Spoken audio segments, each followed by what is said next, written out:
going to go on and talk about Rome for a few more minutes. The Arch of Septimius Severus, it stands right at the entrance to the Forum from the Capitoline side. One of the important things is that this great state that we are talking about is caught up in a huge paradox.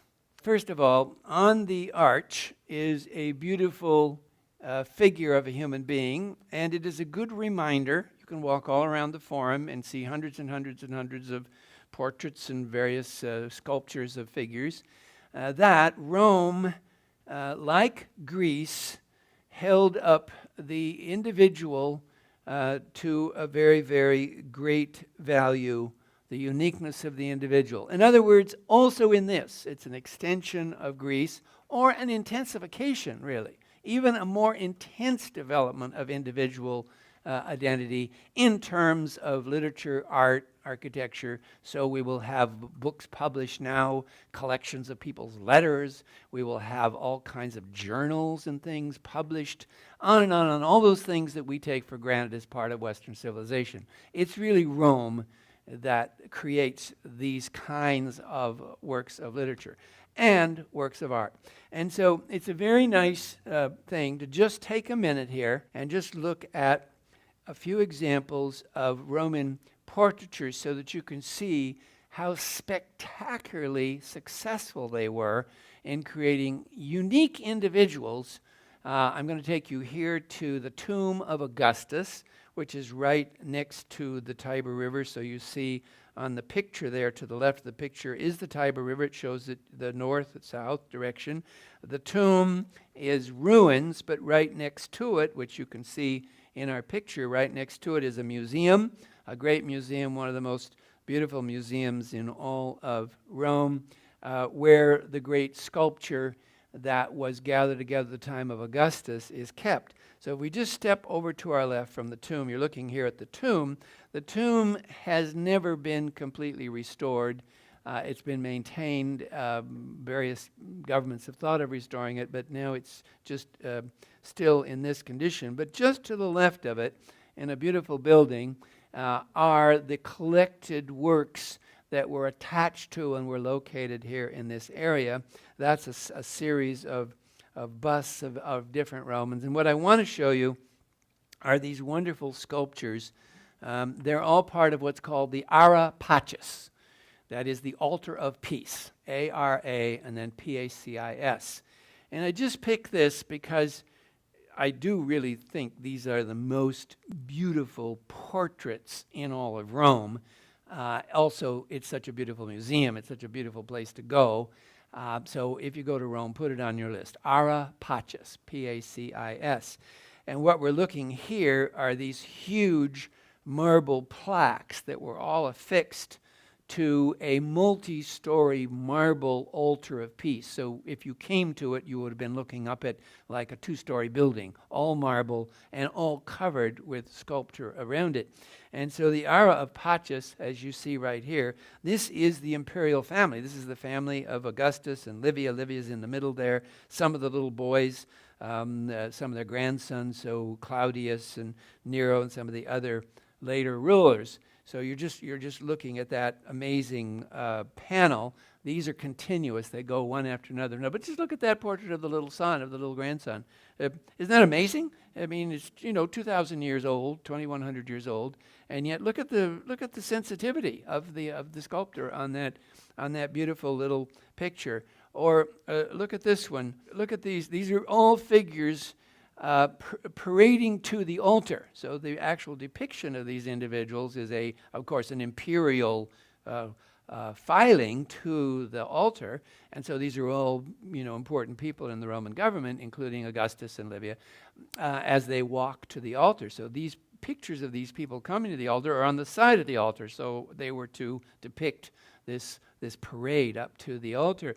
But what I want you to see are those incredible portraits of those figures.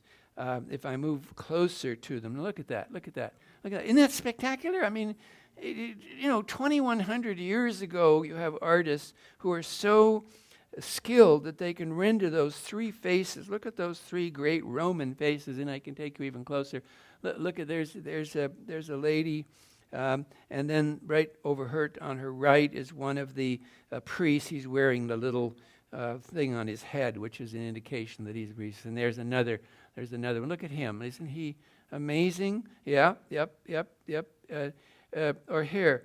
This is. Look at them. Look at their faces. Look at the sense of detail in the hair and the nose and the chin. All of the different aspects are so. Look at that. Isn't that just a knockout? I mean, what a great work of art this is. If you think of Rome 2,100 years ago, the time of Augustus, these are the figures on the Areopagus. Here's the best of all. Look at that. Look at the way the light. I love the way the light comes in. They're big, huge windows, louvered windows, and then the light comes in and it just moves across these marble faces. So you can go any time of the day, morning, noon, night, and it's completely different. The light will come in the morning. The eastern light comes up and it's all golden, and then it'll go down at sunset, and then again it turns. It's just, oh, what a spectacular place it is, the Areopagus.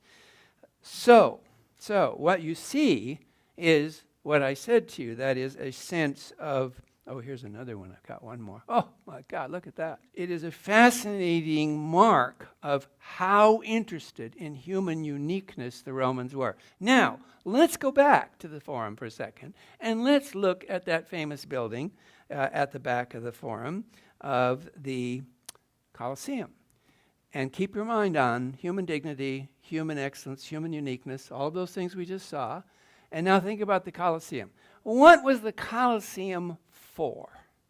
Games. And we're not talking about jacks. We're talking about gladiator combat. Look at this. Where someone is going to die. The Colosseum was built for Russell Crowe.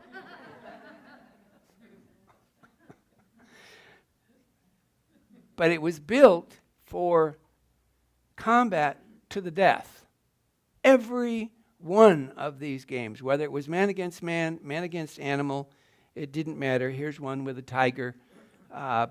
It didn't matter. Hundreds and hundreds of animals died in the Colosseum in one afternoon. Often hundreds of gladiators died in one afternoon. Here you had the Colosseum dedicated to death. Death. A fight to the death. And so therefore, we are thrown this paradox, this celebration of uniqueness, of human excellence, and then in the middle of it, a cult of death. Without equal. There is no other culture that has ever spent this much money on fight to the death. Nobody. Not Greeks. Nobody. So what we have then is this huge paradox. We have the highest pursuit of individual uniqueness in art and literature, and at the same time, in the same culture, a cult of death, a celebration of death. 100,000 spectators in a Colosseum cheering on death. So how about that? How about that for a paradox and for a society with a paradox?